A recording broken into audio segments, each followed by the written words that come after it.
करते हैं कुछ जानवरों के काटने से हम जो उपाय कर सकते हैं। जैसे याद रखना, आपके गांव में दतैया बहुत रहता है।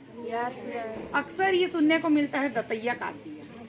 बेटा दतैया काटा ना तो सबसे पहले आपको क्या करना है, आपको हम बता रहे हैं। आपके घर में भजिया बनता है, भजिया? भजिया हम क्या क्या डालते हो? सोडा डालते हो? खाए सोडा बोलते हैं ना।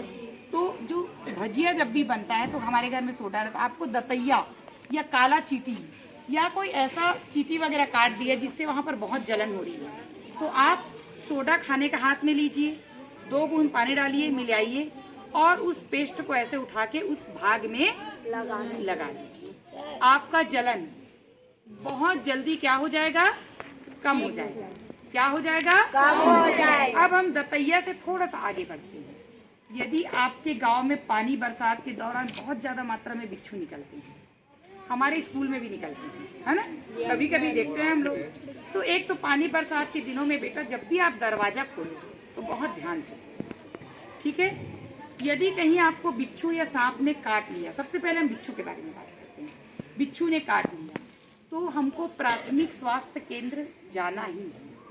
आपके घर के आसपास जो भी सरकारी अस्पताल होगी वहां आपको तत्काल पहुंचना है। वहां जाने के पहले बिच्छू का प्रभाव कम करने के लिए आप फिटकिरी जानते हो? फिटकिरी पानी को साफ करता है। फिटकिरी को फूक लो और उसका पेस्ट बिच्छू काटने वाली जगह में लगाना है। आपको थोड़ा सा राहत मिलेगा और उसके बाद आप तत्काल अस्पताल पहुंच जाओ। गांव में बहुत सारी भ्रांतियां होती है कि बिच्छू काटे, सांप काटे तो तुरंत बैगा के पास जाओ। हमको बैगा के पास नहीं जाना है। बैगा आपको लिए समय नुकसान करेगा बहुत ज्यादा।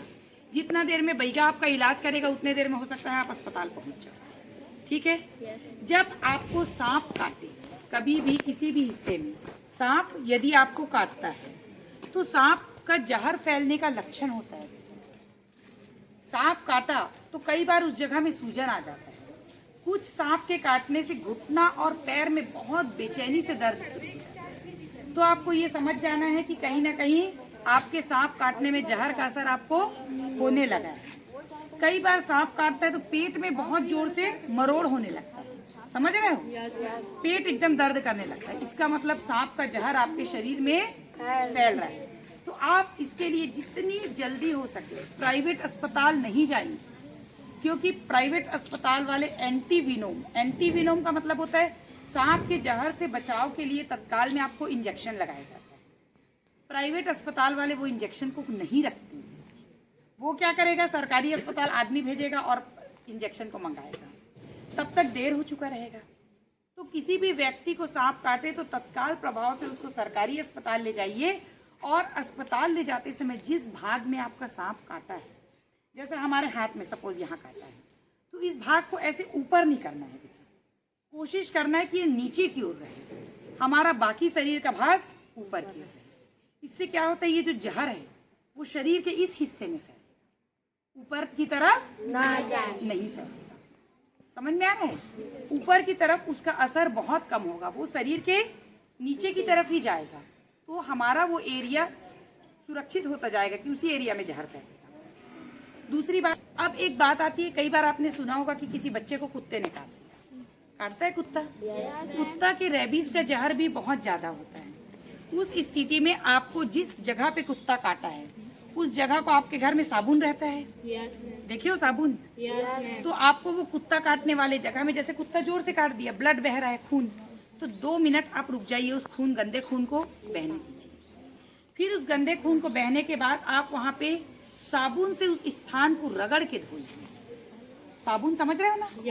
यदि डेटाल साबुन हो, नीम साबुन हो तो बहुत अच्छी बात है, नहीं तो घर में जो भी साबुन है आप उससे उस जगह को रगड़ के धोइए। पहले रगड़ के धोने के बाद आप अस्पताल लेके जाइए, क्योंकि एंटी रेबीज कुत्ते के काटने का जो असर है वो साबुन बहुत जल्दी खत्म करता है। तो खून बह रहा है, उसको थोड़ा बह जाने दीजिए, तुरंत नहीं हमको करना है। खून तो बहेगा, थोड़ा सा बह जाने दीजिए, जितना बह रहा है। नहीं बह रहा है, सिर्फ दांत का निशान पड़ा है, तो आप उस जगह को साबुन से अच्छे से रगड़ के पानी से धोइए। आप देखिएगा आपको रेबीज का असर बहुत कम हो जाएगा। उसके बाद आपको अस्पताल जाना ही है और कुत्ता काटने पे इंजेक्शन लगता है, उस इंजेक्शन का कोर्स पूरा करना है। ऐसा नहीं कि 2 इंजेक्शन हमने लगा लिया, तीसरा चौथा के लिए हमको तो अब दर्द नहीं दे रहा है, कुछ नहीं हो रहा है, तो अब मतलब नहीं है, ऐसे नहीं करना है। आपको उस इंजेक्शन का कोर्स पूरा करना है, क्योंकि ये जानवर जब काटते हैं बेटा तो इसका असर बहुत दिन तक हमारे शरीर में रहता है, बहुत दिनों तक हमारे शरीर में रहता है। और एक बात सुनिए, जब भी सांप काटे तो आपको एक बात और ध्यान देना है, तो उस परिस्थिति में हमको सोना नहीं है, क्या नहीं करना है, जगते रहना है। हमको मतलब उस मरीज को सोने नहीं देना है। आप साथ ही जगते रहोगे ऐसा नहीं है, और आप भी उसके साथ जगिए, क्योंकि अकेले में उसको बार बार नींद आएगा। तो उस व्यक्ति को हमको सोने नहीं देना है। सोने से असर बहुत जल्दी होता है।